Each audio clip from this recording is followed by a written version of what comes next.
Tudor Living Electrical Solutions. More sockets being installed. Trunking around the door frame.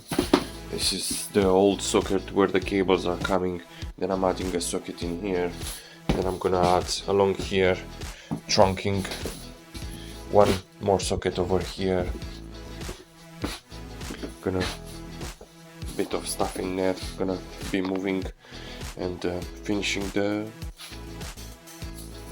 job. Hi all, seeing the situation here with the socket which I'm doing at the moment, I just wanted to talk to you about the importance when you refurbishing, when you're having a new installation, electrical installation done in your house, that you should think further than having just 2 or 3 sockets installed in the house. Just have more, like 4, 5, even more, go up to 10. If you've got a big living room, go 10. I've put in one living room around 13, so you could go then whatever movements you do, changes in the house, in the living room, in your bedroom, wherever you've got to change things around, you've got sockets everywhere, so you can move things around. You've got options, so you can change the things, and that is very important for me, because a socket doesn't bother you.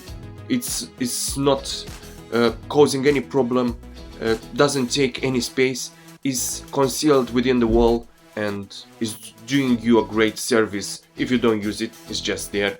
Even if, say for example, you don't need to install it straight away, you can install it at a later date. It's I think is a great thing to help you out, clients and customers, to have that in mind and to better your home and your environment, to serve your family, friends, and to make your house function properly. All the best. Earphones looks a bit odd, but it makes I think the sound even better, so